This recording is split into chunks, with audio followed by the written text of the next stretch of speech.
നമസ്കാരം, മലയാളി വാർത്തയിലേക്ക് സ്വാഗതം. കഴിഞ്ഞ ദിവസമാണ് ഒക്ടോബർ 3-ാം തീയതി ഭാരത് ബന്ദ് ആണ് എന്നുള്ള ആഹ്വാനം വന്നത്. അതിനെക്കുറിച്ച് വിശദമായുള്ള വാർത്തകൾ തന്നെ പുറത്തു വന്നിരുന്നു. കേരളത്തെയും ഈ ബന്ദ് ബാധിക്കും എന്ന് പറഞ്ഞിരുന്നു. മാത്രമല്ല, കേരളത്തിലെ ജനങ്ങൾക്ക് കഴിഞ്ഞ കുറെ നാളുകൾക്ക് ശേഷം ലഭിക്കുന്ന ബന്ദ് അതിനേക്കാൾ തന്നെ എങ്ങനെ ഇത് ജനങ്ങൾ സ്വീകരിക്കുമെന്നൊക്കെ ചർച്ച നടന്നിരുന്നു.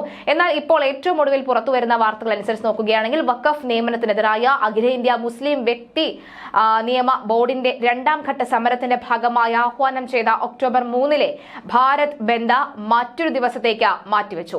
മുസ്ലിം വ്യക്തി നിയമ board general secretary Maulana Fazlur Rahim മുജീദിനാണ് ഇക്കാര്യം അറിയിച്ചിട്ടുള്ളത്. പുതിയ തീയതി പിന്നീട് അറിയിക്കുമെന്നും ജനറൽ സെക്രട്ടറി വ്യക്തമാക്കിയിട്ടുണ്ട്. വിവിധ സഹോദര മതവിഭാഗങ്ങളുടെ ആഘോഷങ്ങൾ കണക്കിലെടുത്താണ് അതിന് ഭംഗം വരുത്തരുത് എന്ന് കരുതിയാണ് വെള്ളിയാഴ്ചത്തെ ഭാരത് ബന്ദ് മാറ്റിവെക്കുന്നത് എന്ന് ജനറൽ സെക്രട്ടറി പറഞ്ഞു. അഖിലേന്ത്യാ മുസ്ലിം വ്യക്തി നിയമ ബോർഡ് ഭാരവാഹികളുടെ അടിയന്തര യോഗമാണ് ബന്ദ് മറ്റൊരു ദിവസത്തേക്ക് മാറ്റിവെക്കാനുള്ള തീരുമാനം കൈക്കൊണ്ടത്. ബോർഡ് ചെയർമാൻ മൗലാന ഖാലിദ് സൈഫുള്ള റഹ്മാനി യോഗത്തിൽ അധ്യക്ഷത വഹിക്കുകയും ചെയ്തു. വിശദമായ ചർച്ചയ്ക്ക് ശേഷം ബന്ദ് ഏകകണ്ഠമായി മാറ്റിവെക്കാൻ തീരുമാനിക്കുകയായിരുന്നു എന്നും മുജ്ദിദി പറയുന്നു.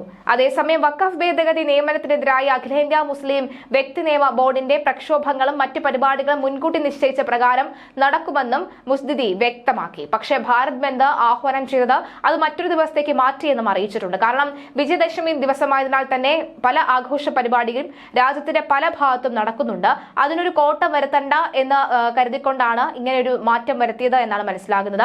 കേരളത്തിൽ മാത്രമല്ല, ഇന്ത്യയുടെ പല ഭാഗത്തും ഇത്തരത്തിലുള്ള ആഘോഷ പരിപാടികൾ നടക്കുന്നുണ്ട്.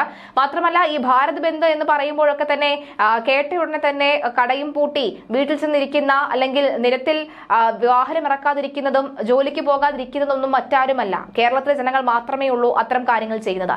മറ്റ് സംസ്ഥാനങ്ങളിലൊക്കെ തന്നെ സാധാരണ ദിവസം പോലെ തന്നെയായിരിക്കും ഭാരത് ബന്ദ് ദിവസവും കടന്നു പോവുക എന്നതിൽ യാതൊരുവിധ സംശയവുമില്ല. ഏറ്റവും ഒടുവിലത്തെ ഭാരത് ബന്ദ് ആയിട്ടുള്ള കർഷക ഭാരത് ബന്ദിൽ നമ്മൾ അത് കണ്ടതാണ്. കാരണം കേരളത്തിലെ ജനങ്ങൾ അത് വലിയ ആഘോഷപൂർവ്വം അത് സ്വീകരിക്കുകയും ഒപ്പം വാഹനങ്ങൾ KSRTC അടക്കമുള്ളവ നിരത്തിലിറക്കുമെന്ന മന്ത്രി അടക്കം പറഞ്ഞുവെങ്കിലും പിന്നീട് നിരത്തിലിറക്കാത്ത സാഹചര്യം ഉണ്ടാവുകയും ഒക്കെ ചെയ്തത് നമ്മുടെ നാട്ടിലാണ്. പക്ഷേ തമിഴ്നാട്ടിലായിക്കോട്ടെ, കർണാടകത്തിലായിക്കോട്ടെ, മറ്റേതൊരു സംസ്ഥാനത്തിലായിക്കോട്ടെ അങ്ങനെ ഒരു സംഭവ വികാസമേ നടന്നില്ല. അവർക്കെല്ലാം മറ്റേതൊരു ദിവസത്തെ പോലെ അന്നും ഒരു വർക്കിംഗ് ഡേ പ്രവൃത്തി ദിവസം തന്നെ ആയിരുന്നു എന്നുള്ളതാണ്. വഖഫ് ബോർഡിന്റെ തീരുമാനം അറിയിക്കുന്നു എന്ന് പറഞ്ഞുകൊണ്ട് നാളെ നടക്കാനിരുന്ന ബന്ദ് മാറ്റിവെച്ചു എന്നാണ് റിപ്പോർട്ടുകൾ പുറത്തുവരുന്നത്.